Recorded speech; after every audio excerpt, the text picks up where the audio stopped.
Salut les amis, bonsoir chers amis, j'espère que vous allez bien et bonne année et bon dimanche aussi. Voilà, nous voici encore une fois de plus, nous sommes de retour sur notre chaîne YouTube. Nous allons achever nos séries de formations et comme vous le savez très bien, la chaîne Jinkunga Tutoriel, c'est une chaîne de référence pour tous vos problèmes liés dans le domaine du génie civil.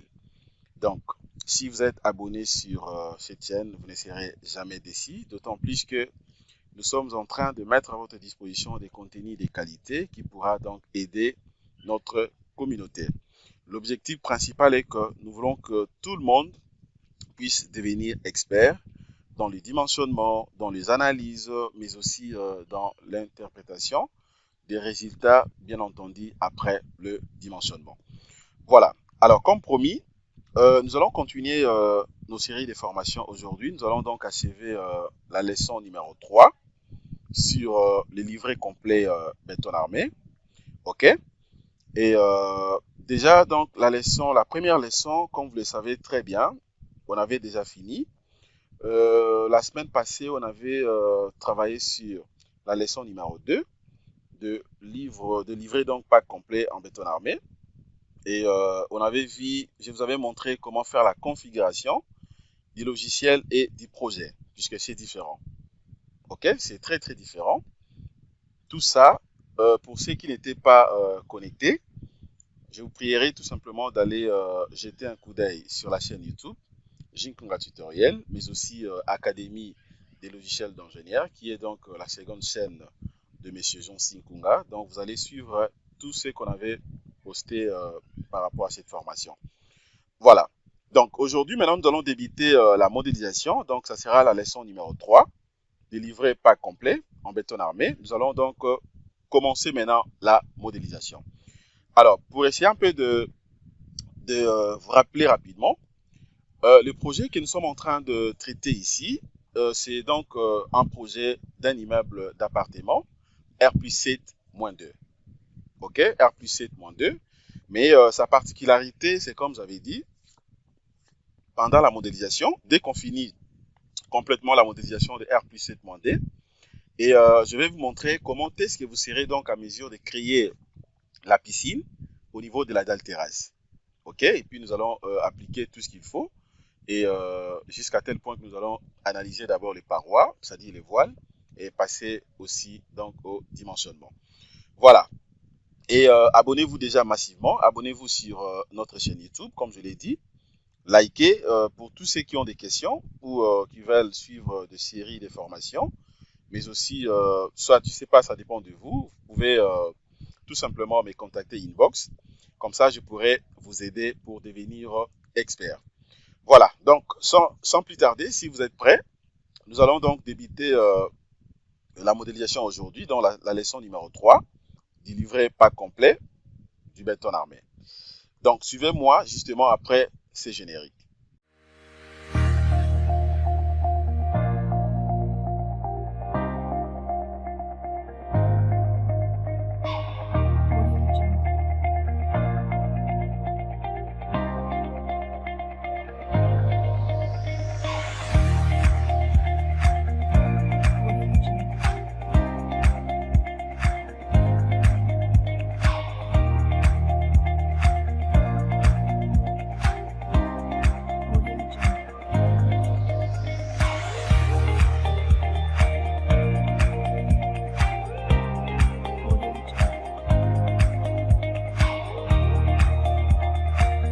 Hello les amis, je l'ai dit déjà au début de la formation. Encore une fois de plus, merci de votre disponibilité. Nous allons continuer la leçon numéro 3. Comment débuter la modélisation sur Robot Structural Analysis. Déjà, il faut comprendre qu'il y a plusieurs méthodes pour faire la modélisation. OK? Il y a plusieurs méthodologies pour faire la modélisation. C'est vrai, ça dépend de tout un chacun, mais vous avez l'avantage de travailler avec Jinkunga Tutoriel, puisque ensemble avec moi, vous serez d'office au moins à mesure de maîtriser ça. Mais déjà, à l'entrée des jeux, il faut comprendre au moins que le bâtiment que nous allons modéliser ce soir, c'est un bâtiment pas trop compliqué. C'est un bâtiment qui n'est pas vraiment assez complexe. Mais sa particularité, hormis la piscine que nous allons modéliser, il y a également présence de ce qu'on appelle donc un vide mezzanine. Il y a la présence de vide mezzanine, mais aussi présence de l'entrée qu'on appelle porche. Ok? Ce sont des éléments un peu compliqués des fois. Il y a modéliser. Comment est-ce que l'ingénieur sera à mesure de sectionner tout simplement les poutres, que ce soit principale ou secondaire, pour ne pas, pour respecter en fait cette ouverture communément appelée vide mezzanine. C'est ça également sa particularité. Mais ce n'est pas du tout un bâtiment vraiment qui est très très très compliqué. Alors pour faire simple, je m'aimerais d'abord vous montrer rapidement quelques plans, ok, de ces projets avant que nous puissions démarrer donc la modélisation. Voilà, je suis au niveau des annexes. Regardez par exemple ici, ça c'est que la vie en plan. Ok, vous avez donc l'entrée principale est là, c'est ça donc notre Porsche. Il y a des rampes, comme vous le savez, d'autant plus que la partie rez-de-chaussée, c'est commercial, excusez. Vous avez donc des boutiques, des pharmacies et tout ce qui va avec. Donc, il faudrait penser également, il faut penser à tout le monde. Donc, raison pour laquelle on a placé des rampes ici.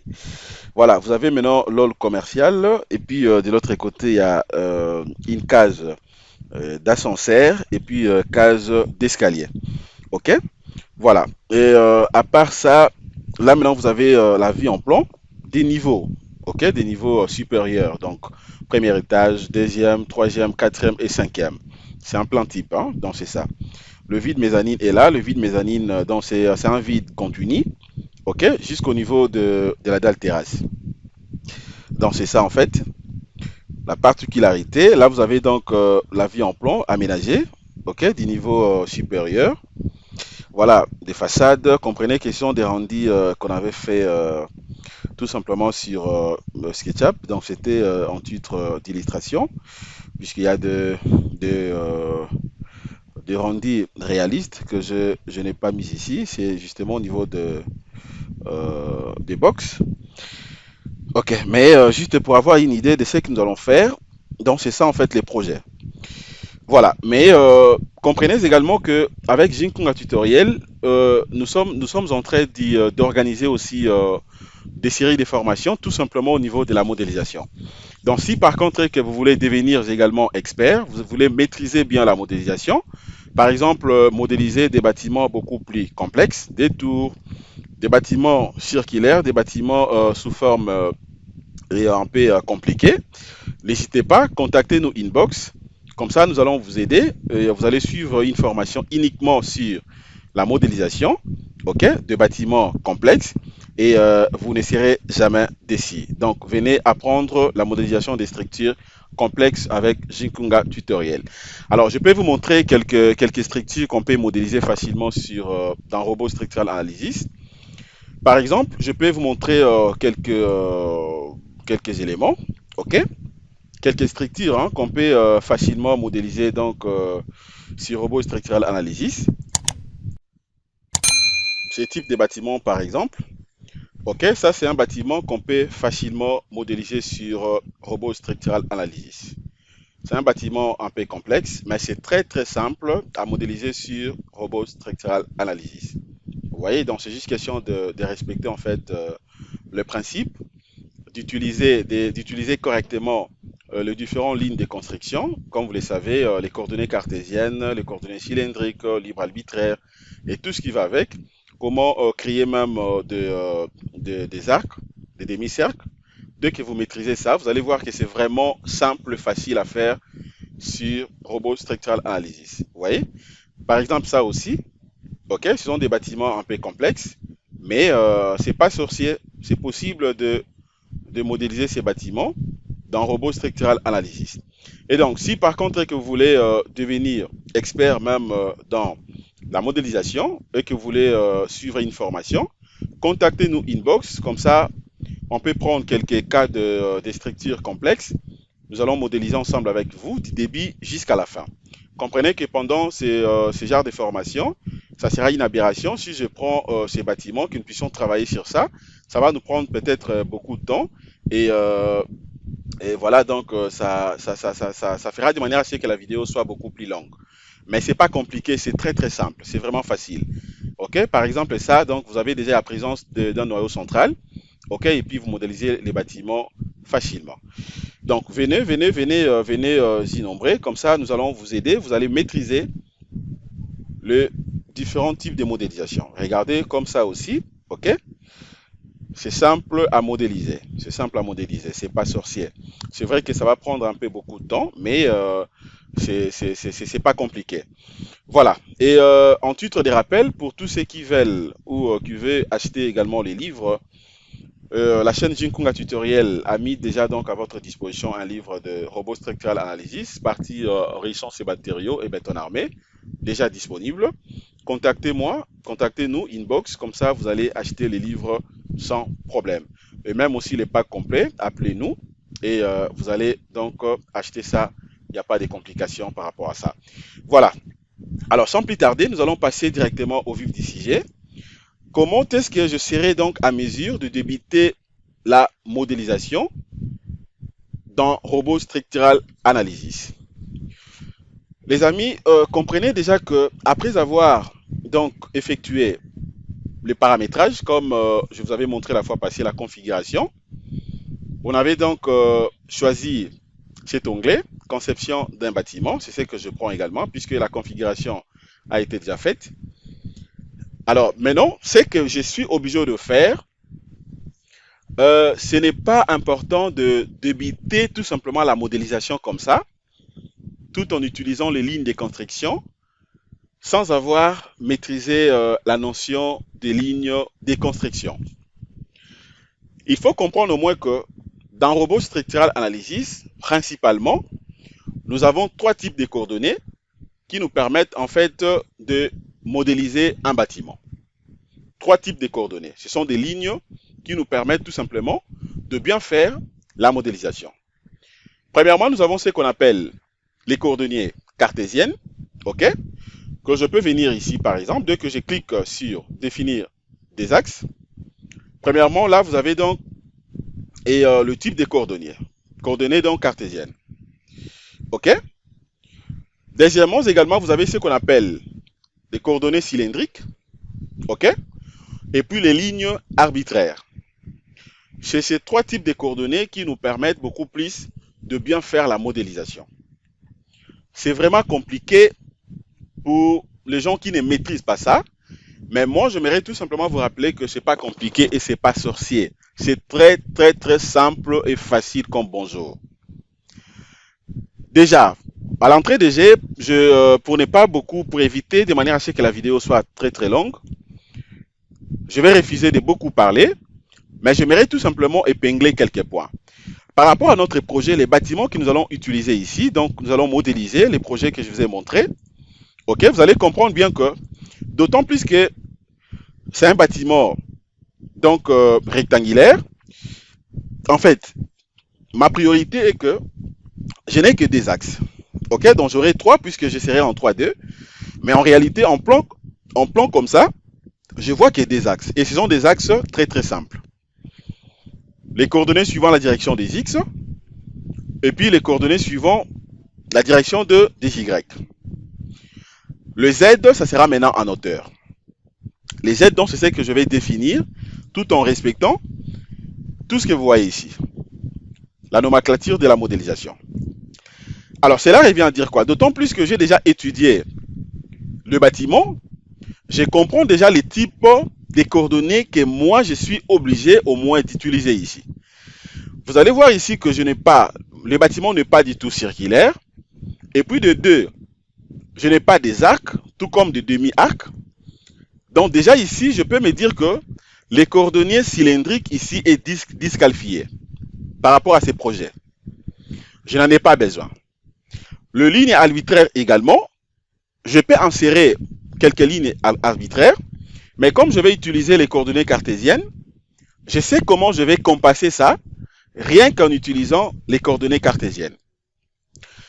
Mais retenez seulement que Les coordonnées cartésiennes, en réalité, ce sont des coordonnées qui nous permettent tout simplement d'obtenir les lignes de construction suivant des directions. Suivant donc l'abscisse qui est donc les X, et puis suivant l'ordonnée qui est donc les Y.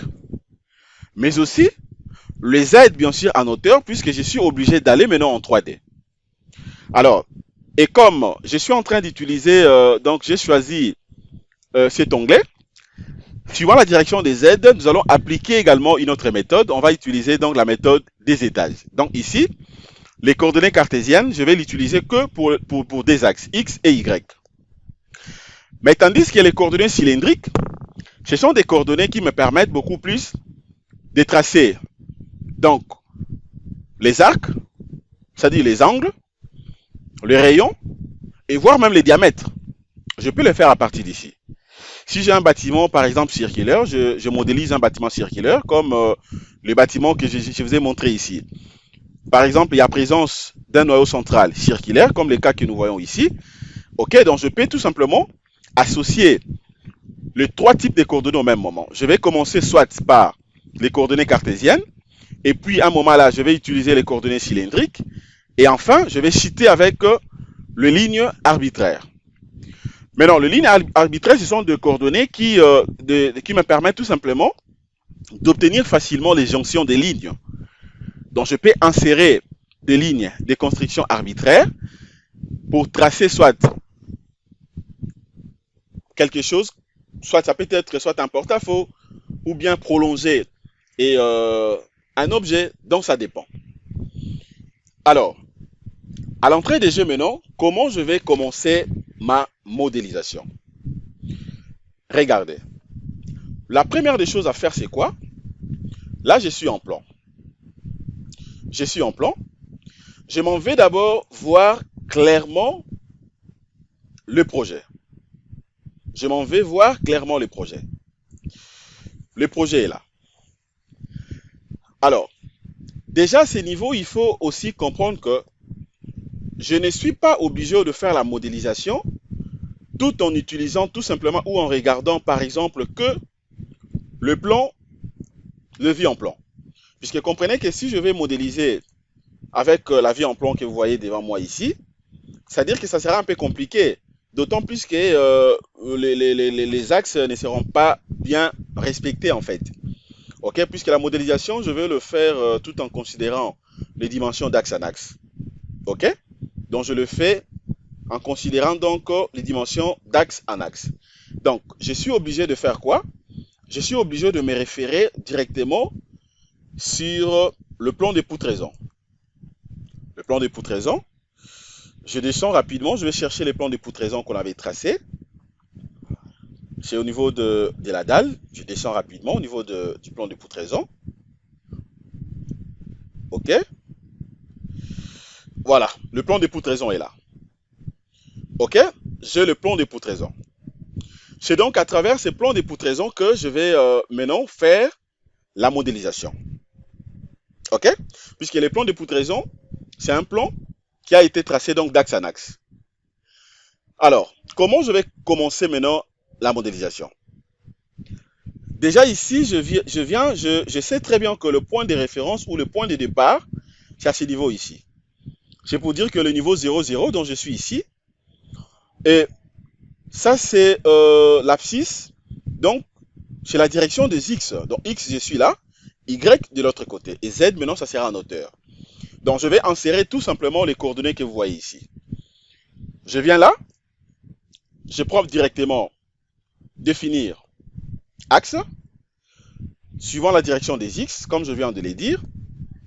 Position 0, 0, donc je suis ici, au niveau de 0, 0, je suis là. 0, 0. À l'abscisse ici, donc première dimension, j'ai combien ici? J'ai 1 mètre. Je vais rentrer ici, je vais insérer combien de fois? Ça sera donc une fois, l'espacement 1 mètre. Je laisse ça tel que, ça y est, donc je clique directement sur ajouter. Sur ajouter, je viens ici, je vais numéroter ça, je veux que ça soit numéroté par des lettres AB, ainsi de suite. Je vérifie encore pour la deuxième fois. Deuxième dimension, c'est 4 mètres 15. Je rentre là. Cette fois-ci, je vais insérer toujours une fois 4 mètres 15. J'ajoute. C'est bon. Je vérifie encore. Maintenant 4 mètres. Donc une fois 4 mètres. J'ajoute. Ça fait 9, 15. Je vais rentrer également là. Je vérifie maintenant 1.5. OK. Je fais de mon mieux pour ne pas être rapide. 1.5. J'ajoute. J'ajoute. Ça fait 10.65. Je vais encore vérifier.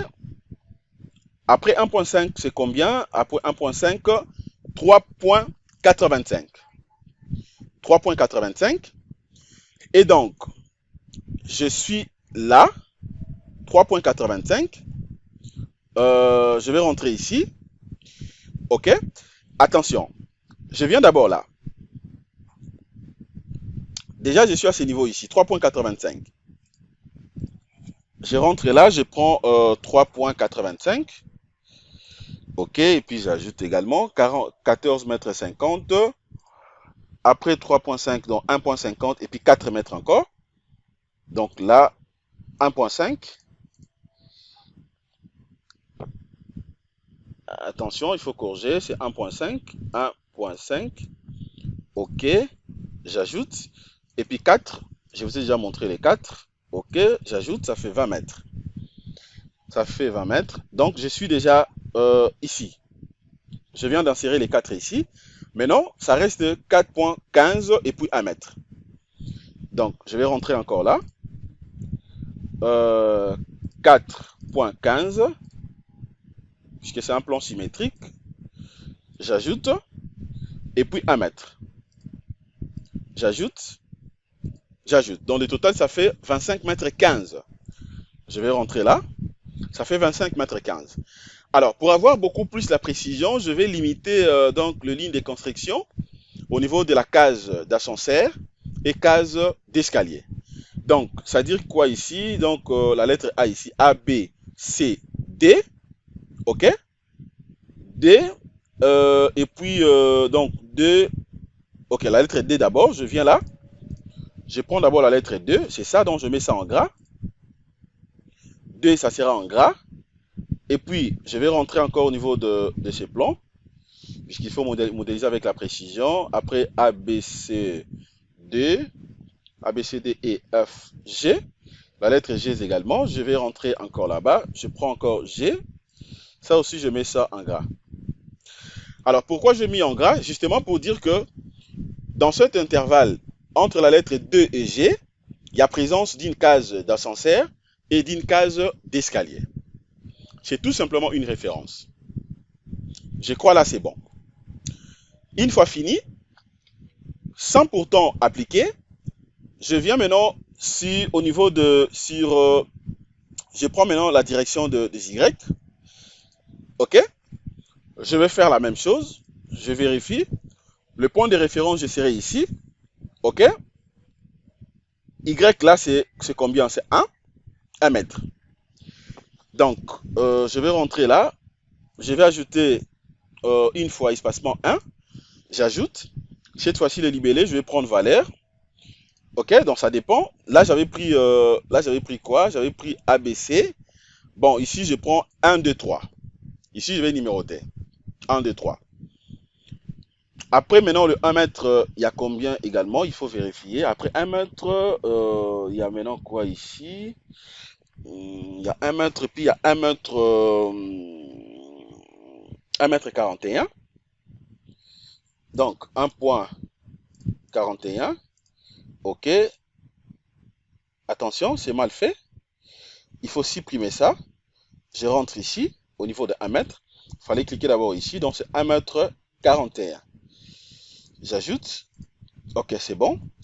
1 mètre 41. Et puis, je dois vérifier.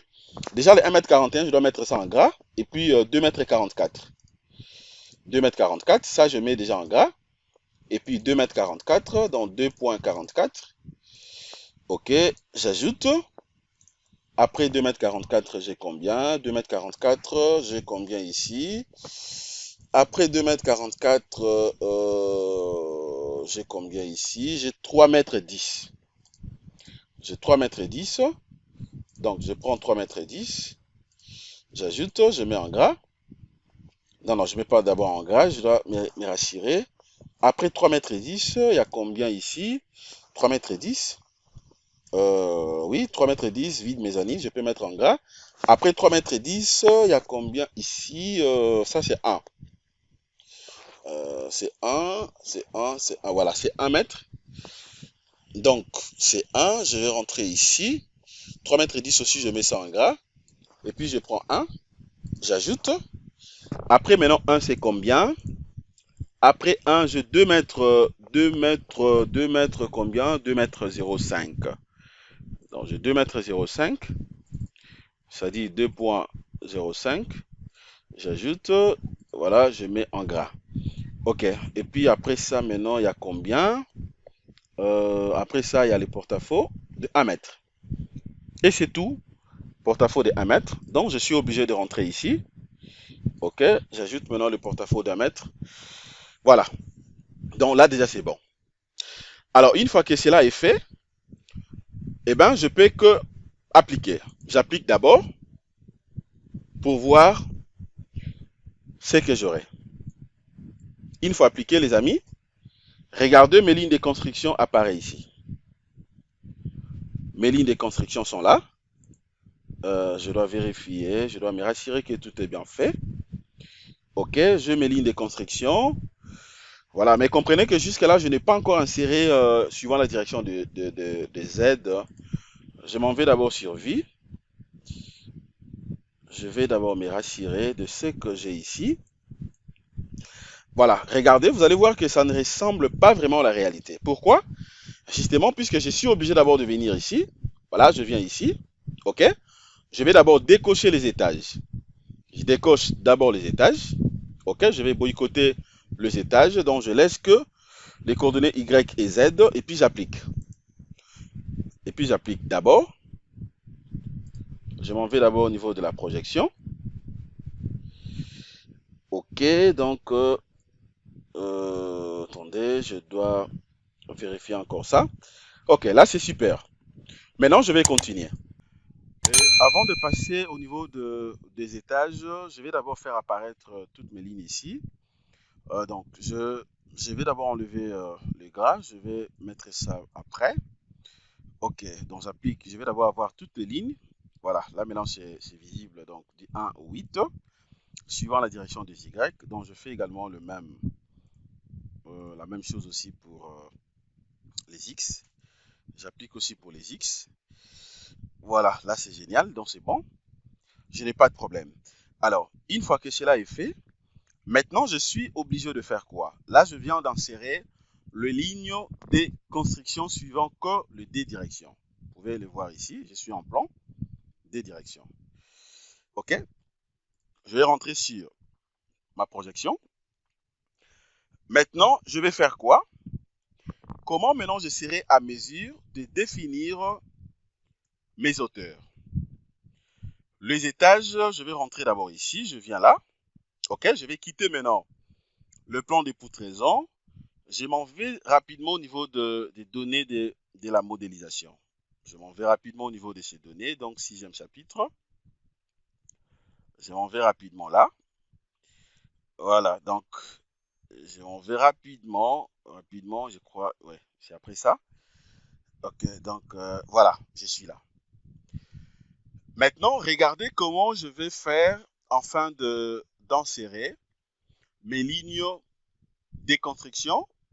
Autrement dit, les étages pendant la modélisation. Je viens ici.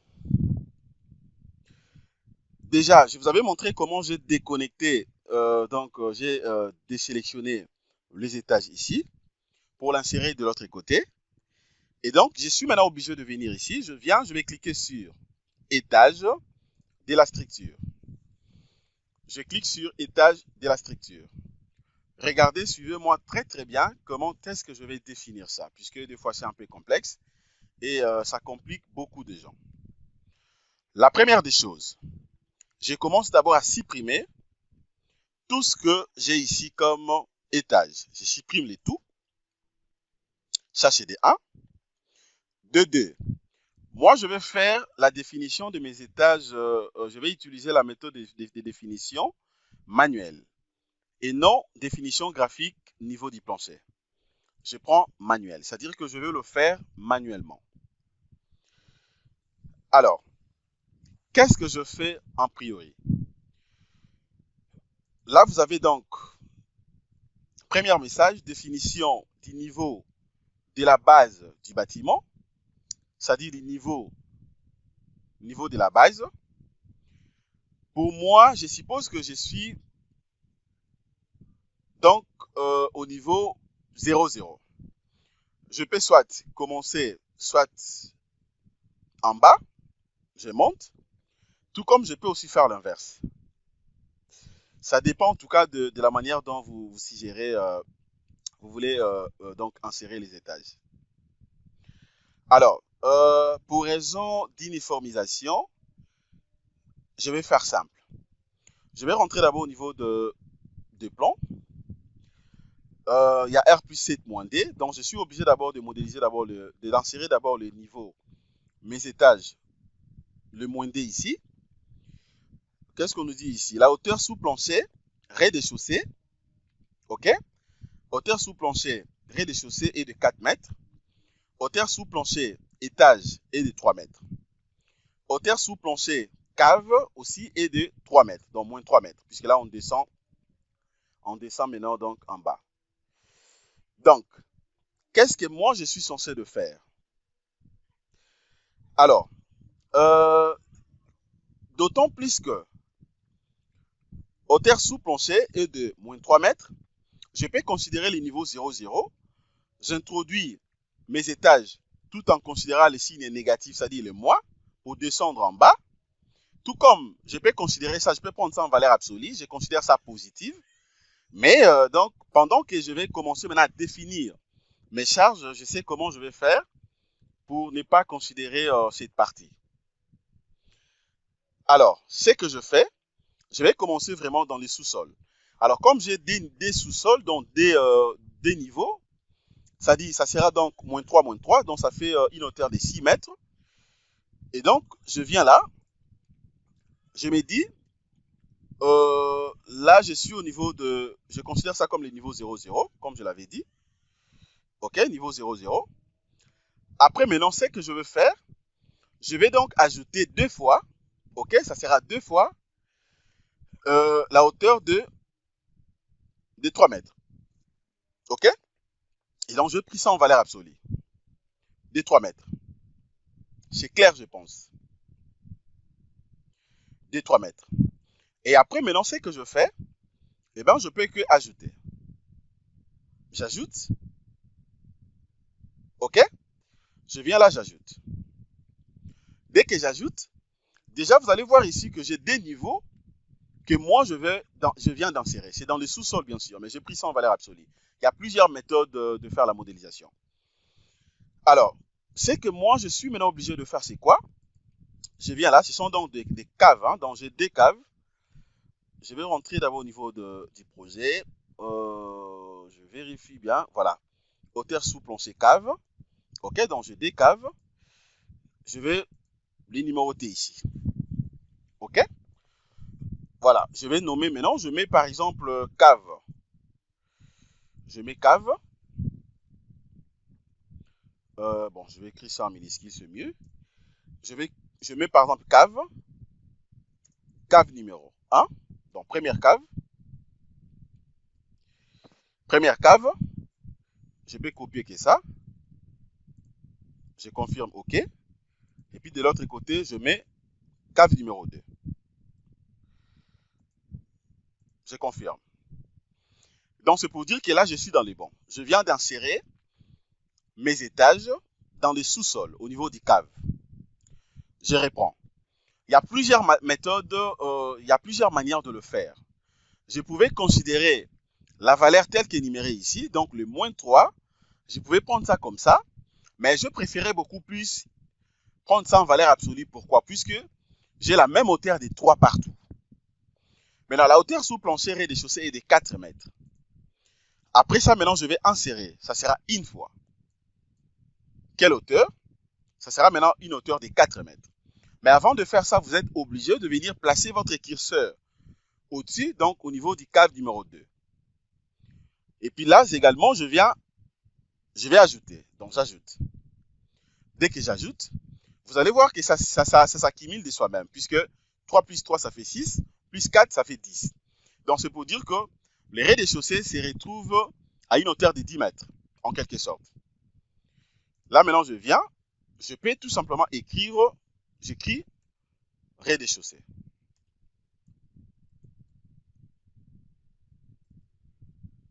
Ok, donc j'écris rez-de-chaussée. Je vais aller lentement. Je clique à vide, je confirme. Je crois que jusque-là, il n'y a pas de problème. Nous sommes dans les bons. Et après, maintenant, je vais rentrer encore. Je rentre encore pour la 3e fois. Je vérifie. Déjà, je viens de définir mes décaves, mes décaves du sous-sol. Je définis également le rez-de-chaussée. Maintenant, il me faut insérer maintenant d'autres hauteurs. Comme vous le savez, c'est un bâtiment R plus 7 moins D. C'est-à-dire, je suis obligé maintenant d'insérer 7 niveaux au-dessus du rez-de-chaussée. Qu'est-ce que j'ai dit? C'est-à-dire, je suis obligé d'ajouter d'autres niveaux au-dessus. Comme vous le savez très bien, le rez-de-chaussée en réalité, ce n'est pas un étage. Mais en fait, c'est un niveau. Et donc, il me faut compléter au moins combien de niveaux? Je suis obligé d'ajouter maintenant le 7 au-dessus. Ok, donc R plus 7 moins 2, donc ça fera à peu près, c'est comme si j'ai en quelque sorte 8 niveaux, si je considère aussi le rez-de-chaussée comme un niveau. Ok, donc c'est comme ça. C'est-à-dire, en réalité, j'aurai donc 7 étages, mais avec 8 niveaux. Donc ça fait R plus 7. Le 7 que vous voyez ici, ça représente 7 étages. C'est le nombre d'étages que moi, je vais insérer. La preuve en est qu'ici, vous allez voir que c'est mentionné également étage. Ok, donc je vais insérer 7 étages. À ne pas confondre. À ne pas confondre. Il y a une différence entre un niveau, mais aussi l'étage. Le rez-de-chaussée, en réalité, c'est un niveau. Mais ce n'est pas un étage. C'est un niveau. Le bâtiment R plus 7 moins D. C'est-à-dire, si je veux parler en termes de niveau, je dirais que c'est un bâtiment de 8 niveaux. 8 niveaux en hauteur et donc des niveaux dans le sous-sol. Mais si je vais parler maintenant en termes des étages, je dirais que c'est un bâtiment de 7 étages en hauteur et 2 dans le sous-sol. Donc, moi, je vais maintenant insérer 7 étages. Alors, je vérifie d'abord ici. La hauteur est de combien? Les étages, hauteur est de 3 mètres. Donc, là, maintenant, ce que je vais faire, c'est quoi? Je viens là, je vais cliquer premièrement ici. Ça sera combien de fois? Je vais ajouter 3, 4, 5, 6, 7 fois une hauteur de 3 mètres. OK? Une hauteur de 3 mètres. Donc, à partir d'ici, maintenant, je vais ajouter. J'ajoute. Et ça me donne directement le cumul, donc 31 en hauteur. 7 étages. Voilà, avec chaque niveau. Maintenant, ce que je vais faire, je vais rentrer ici. Je rentre au niveau du premier étage défini. Premier étage défini. OK? Alors, je vais faire quoi maintenant ici? La nomenclature dépend de tout un chacun. Vous pouvez le nommer comme, je sais pas, étage ou bien niveau. Donc, ça dépend de tout un chacun. Alors, moi, je vais beaucoup plus parler, je vais parler en termes deux étages. Donc, je vais tout simplement insérer les numéros ici. Je mets par exemple étage numéro 1. C'est-à-dire pour signaler que c'est le premier étage. OK, donc premier étage. Ce que je fais, je vais cliquer à vide. Alors, comme je vais numéroter, je vais numéroter ça un peu partout. Et bien, ce que je vais faire maintenant ici, je prends l'option numéro D, donc nouveau modèle remplaçant l'étage 1 pour les étages successifs. Donc, je veux que ça se reproduise dans d'autres étages jusqu'au numéro 7. Je clique sur OK. Regardez, maintenant, j'obtiens mes numéros d'une manière automatique. OK? Voilà comment est-ce que vous serez donc à mesure d'insérer les étages dans Robot Structural Analysis. Une fois terminé, je viens là, maintenant je vais appliquer, j'applique. Dès que j'applique, mes étages apparaissent de l'autre côté. C'est bon? Maintenant je vais fermer. Ça, je ferme. Mais vous allez comprendre que même si je m'en vais en 3D, je n'aurai pas la possibilité de voir mes étages. Pour visualiser ça, je suis maintenant obligé de rentrer encore une fois de plus ici. Je clique sur Z. Je vais maintenant cocher mes étages. Les étages sont là. Et puis j'applique. Dès que j'applique, j'obtiens maintenant mes étages. Voilà. Regardez ce que je viens d'obtenir. C'est vraiment beau à voir. Donc j'espère que tout est simple et facile. Et vous avez bien maîtrisé ce qu'il faut déjà dans cette partie. La leçon numéro 3. Regardez, vous avez donc première case, deuxième case, rez-de-chaussée là, première donc étage, deuxième, ainsi de suite. Donc, il faut le faire bien. Il faut le faire bien. Ce n'est pas compliqué, mes chers amis, c'est vraiment simple. Il faut le faire bien. L'ingénieur, ce n'est pas seulement la finalité, c'est d'abord le départ. Robot Structural Analysis, c'est un logiciel très puissant. Mais des fois, c'est mal utilisé. C'est mal utilisé. Déjà, le débit doit être bien. Il faut que vous puissiez bien définir tous les éléments nécessaires pour ne pas commettre des erreurs. Donc, je crois qu'on peut s'arrêter ici pour la leçon numéro 3. J'espère que vous avez très bien maîtrisé, vous avez suivi ce que je fais pour débuter donc la modélisation. OK? Donc, regardez bien, vous allez voir que c'est vraiment beau à voir. Donc, déjà, vous allez comprendre que nous avons respecté exactement ce qui est mentionné ici. Donc, tout est bien fait, c'est parfait. OK? Donc, il faudrait que vous puissiez respecter aussi les plans. Ne confondez pas, mes chers amis. Ne confondez pas. Ne confondez pas. En titre de rappel, si vous voulez devenir expert, vous voulez bien maîtriser ces logiciels. Même si vous voulez maîtriser peut-être les calculs de structure à la main, vous voulez donc apprendre les cours de calcul de structure ou de béton armé, contactez-nous inbox. Vous allez payer les droits et puis nous allons vous aider à maîtriser tout ça.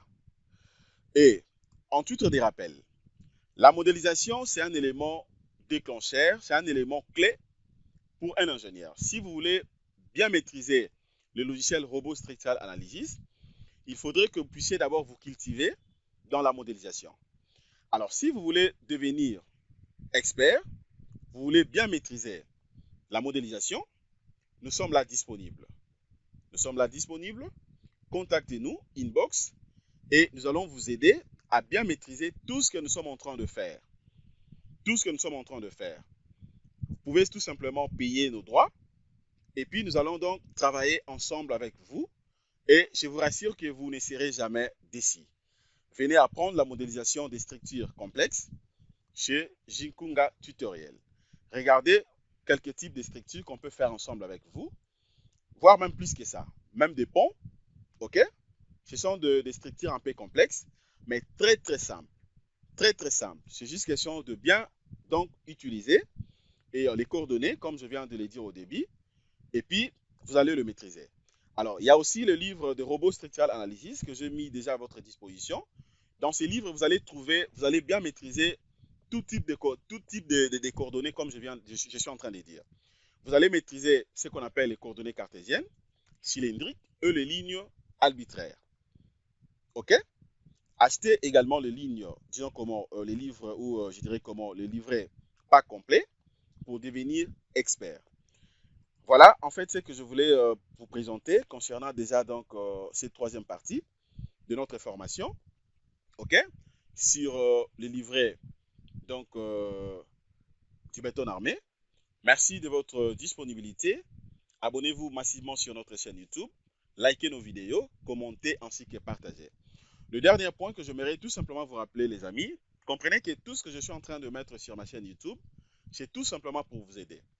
Alors, les constats que je fais, nous sommes suivis par plusieurs gens, mais la majorité ne veulent pas s'abonner. Abonnez-vous massivement, s'il vous plaît. Partagez nos contenus pour nous motiver. Et aussi, likez nos vidéos. Likez nos vidéos. J'aimerais vraiment vous voir liker au maximum les contenus que je suis en train de poster. Au minimum, j'aimerais voir au moins 100 likes. 100 likes. C'est très très important puisque ça fera de manière à ce que YouTube puisse placer nos contenus en première position et aussi de garder jalousement nos contenus. Merci de votre disponibilité. Passez une excellente soirée. Au revoir.